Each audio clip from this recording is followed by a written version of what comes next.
All right, everybody. Rob Ferretti here with a fine glass of Glenfiddich. I think it's the India Pale Cask or something like that.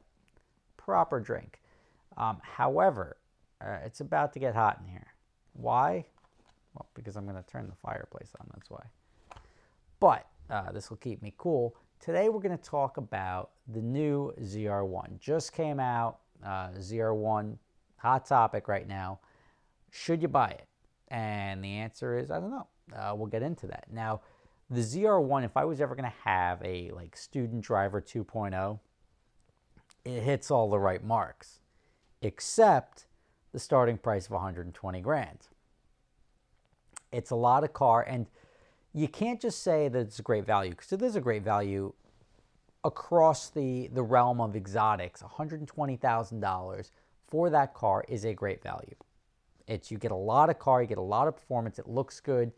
It's a lot of everything for your $120,000. What's the problem?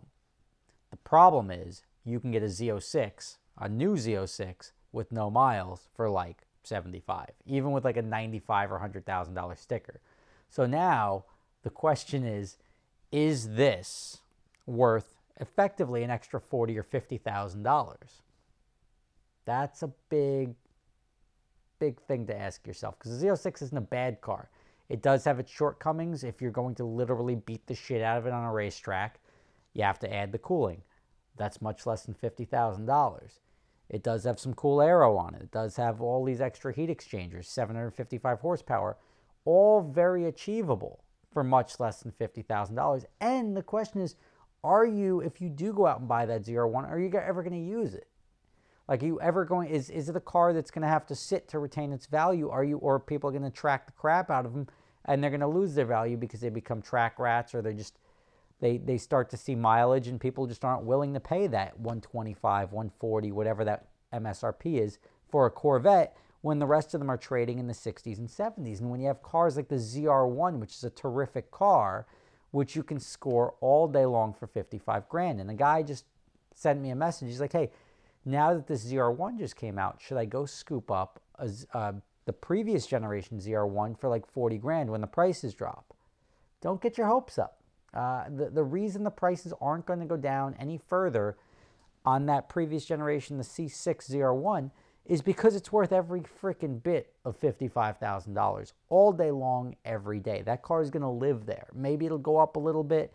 It's just going to live there. You're never going to go score one of those for 40 grand unless it's got a story behind it or a ton of miles and a desperate seller. That car all day long is a proper $55,000 car. It's probably one of the best value buys you can make in today's market. And now, I mean, think about it. That car is now 8 years old and it's still right there. It's been holding fast. Good buy at that. The Z06, that's also a good buy at used prices, because if you think about it, they're discounting the new ones because they're stamping them out, and you get a new one for 75, 80 grand, 82 grand off of a 102 sticker, high 90 sticker. That car used is going to be $7,000 to $10,000 less, no matter what, less than the sale price, no matter what.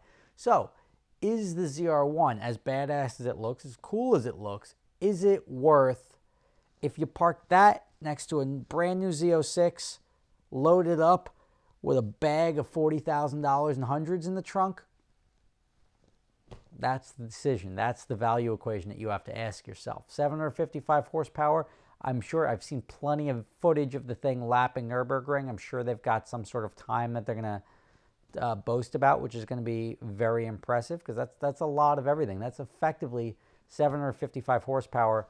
The weight went up a little bit because you're adding the heat exchangers, the aero. There's a lot of extra stuff going into the car, and weight is weight. You can't put invisible stuff in the car. You got to keep it cool.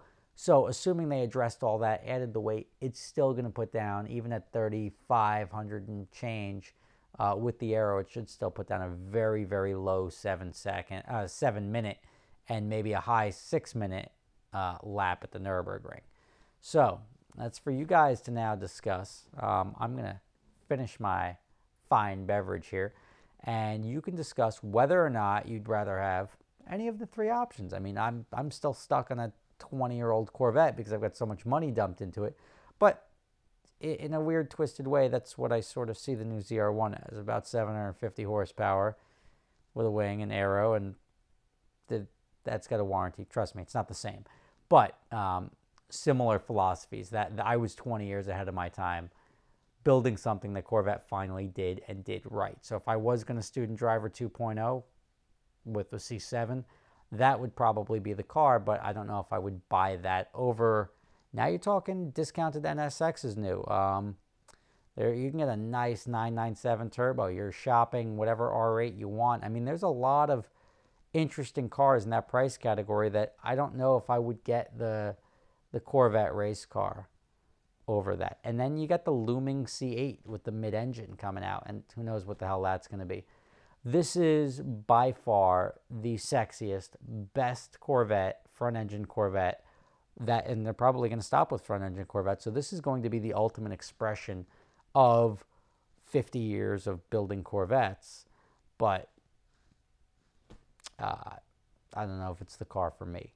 Mike, Street Speed 717, will have one of them. I said he's buying one, and I'm impressed, and I'm looking forward to getting behind the wheel of that, or at least racing it with my car and seeing what happens. That'll be fun. Stay tuned. I hope you guys subscribe to the channel if you like watching me hold a drink and not drink any of it next to a fireplace in a blazer, wearing a t-shirt, in my socks. Catch you next time.